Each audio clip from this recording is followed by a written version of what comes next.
بسم اللہ الرحمن الرحیم۔ معتکف کن کن کاموں کے لیے مسجد سے باہر جا سکتا ہے؟ تو دیکھیے، 3 حاجتیں اور 3 ضرورتیں ہیں جن کی وجہ سے معتکف کو مسجد سے باہر جانے کی اجازت ہے۔ اگر وہ مسجد سے باہر جائے گا تو اس کا اعتکاف فاسد نہیں ہوگا، نہیں ٹوٹے گا۔ نمبر 1، حاجت طبعیہ، کہ طبعی جو ضرورت ہے، فطری جو ضرورت اللہ نے رکھی ہے انسان کے اندر، اس ضرورت کے خاطر معتکف مسجد سے باہر جا سکتا ہے۔ جیسے پیشاب ہے، پاخانہ ہے، کہ پیشاب کرنے کے لیے مسجد سے باہر اگر جانا چاہے تو جا سکتا ہے۔ مسجد کے اندر غسل خانہ، مسجد کے اندر کیا کہتے ہیں، قضاء حاجت کے لیے انتظام نہیں ہے، پیشاب خانہ پاخانہ نہیں ہے، تو مسجد سے باہر جا سکتا ہے۔ گھر جانا چاہے جا سکتا ہے، یا قریبی کوئی کیا کہتے ہیں بیت الخلاء ہے، وہاں جانا چاہے تو جا سکتا ہے۔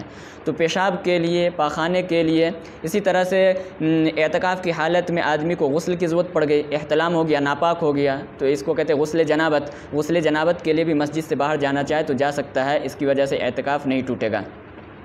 اسی طرح سے ریح خارج کرنے کے لیے، ہوا خارج کرنے کے لیے مسجد سے باہر جا سکتا ہے یا نہیں، اس میں علماء کا اختلاف ہے۔ بعض علماء کہتے ہیں کہ نہیں، مسجد ہی کے اندر کر لیں، اور اس کی وجہ سے اس کو کوئی گناہ نہیں ہوگا، اللہ معاف کر دے گا۔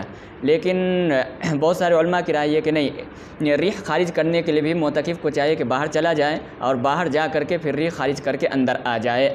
لہٰذا اگر ریح خارج کرنے کے لیے باہر جائے تو اس کی وجہ سے اعتکاف نہیں ٹوٹے گا، یہ بھی طبعی ضرورت کے اندر ہے۔ ایک آدمی ہے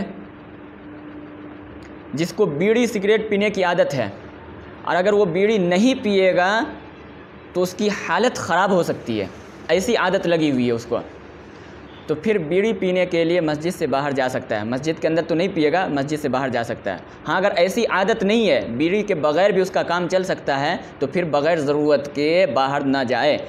اگر اتنی شدید ضرورت ہے کہ اگر بیڑی نہیں پیتا ہے تو اس کو بیماری لاحق ہو جاتی، بیمار ہو جاتا ہے، اگر اتنی شدید ضرورت پڑ گئی تب پھر جا سکتا ہے۔ اسی طرح سے واجب وضو کے لیے، یعنی کیا کہتے ہیں، ہوا وغیرہ خارج ہو گئی ہے، اب وضو کی ضرورت ہے، تو اس وضو کے لیے بھی باہر جا سکتے ہیں، اور نفل وضو کے لیے بھی باہر جا سکتے ہیں۔ مثال کے طور پر پہلے سے وضو ہے، اب پھر دوبارہ ہم وضو کرنا چاہتے ہیں تو اس کے لیے بھی باہر جایا جا سکتا ہے، اس کی وجہ سے اعتکاف نہیں ٹوٹے گا۔ اسی طرح سے ایک آدمی اعتکاف کی حالت میں ہے اور اس کے گھر سے کھانا لانے والا کوئی آدمی موجود نہیں ہے، اس کے لیے کسی کا انتظام نہیں کر سکا، تو اگر کوئی خادم نہ ہو، کوئی آدمی گھر میں کیا کہتے ہیں مسجد تک کھانا پہنچانے والا نہ ہو، تو یہ آدمی گھر سے کھانا لانے کے لیے جا سکتا ہے یا گھر کھانے کے لیے جا سکتا ہے، اس کی وجہ سے اعتکاف نہیں ٹوٹے گا۔ اور اگر کوئی آدمی ہے موجود جو اس کا کھانا پہنچا سکتا ہے تو پھر اس معتکف کے لیے گھر جا کر کے کھانا یا گھر سے کھانا لانا یہ جائز نہیں ہے، مسجد سے باہر نکلنا جائز نہیں ہے۔ نمبر 2، حاجت شرعیہ، ضرورت شرعیہ، کہ شرعی ضرورت کے تحت بھی معتکف مسجد چھوڑ کر کے جا سکتا ہے۔ جیسے جس مسجد کے اندر معتکف نے اعتکاف کیا اس میں جمعہ کی نماز نہیں ہوتی ہے، تو جمعہ کے دن وہ دوسری مسجد میں جمعہ پڑھنے کے لیے جا سکتا ہے۔ البتہ اس میں یہ بات یاد رکھیں کہ اخیر وقت میں جائیں، اتنا پہلے جائیں کہ 4 رکعت خطبے سے پہلے آپ 4 رکعت سنت پڑھ لیں، اتنا پہلے جائیں۔ اور اسی طرح سے نماز پڑھنے کے بعد، جمعہ کی نماز پڑھنے کے بعد بعد کی جو سنت ہے 6 رکعت، وہ 6 رکعت پڑھیں اور فوراً وہاں سے آ جائیں، زیادہ دیر نہ ٹھہریں۔ لیکن اگر کوئی ٹھہر بھی گیا مسجد کے اندر تو اس کی وجہ سے اعتکاف نہیں ٹوٹے گا، کیونکہ وہ مسجد ہی کے اندر ٹھہرا ہوا ہے۔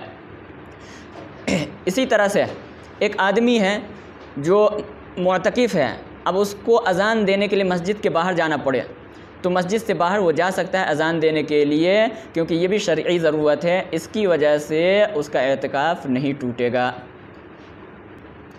تیسری ضرورت، حاجت ضروریہ، حاجت اضطراریہ، کہ کوئی اضطراری حالت پیش آ گئی تو اس کی وجہ سے بھی معتکف مسجد سے باہر جا سکتا ہے۔ جیسے ایک معتکف ہے جس مسجد کے اندر اعتکاف کیا، اتفاق سے وہ مسجد گر گئی، مسجد ٹوٹ گئی، منہدم ہو گئی، تو اب یہ آدمی اس مسجد کو چھوڑ کر کے فوراً دوسری مسجد میں چلا جائے اور دوسری مسجد میں اعتکاف کر لے، تو اس کی خاطر کیا کہتے ہیں دوسری مسجد میں جا سکتا ہے۔ تو یہ 3 ضرورت ہے جس کی خاطر معتکف کو باہر نکلنے کی اجازت ہے۔ نمبر 1 حاجت طبعیہ، نمبر 2 حاجت شرعیہ، نمبر 3 حاجت ضروریہ اور اضطراریہ۔ اس کے علاوہ بغیر کسی ضرورت کے اگر مسجد کے حد سے باہر نکلے گا تو اعتکاف ٹوٹ جائے گا۔ امید ہے کہ ان باتوں پہ عمل کیا جائے گا۔ اللہ تعالیٰ تعالیٰ سے دعا ہے کہ ہمیں ان باتوں پہ عمل کرنے کی توفیق نصیب فرمائے. وما علینا الا البلاغ.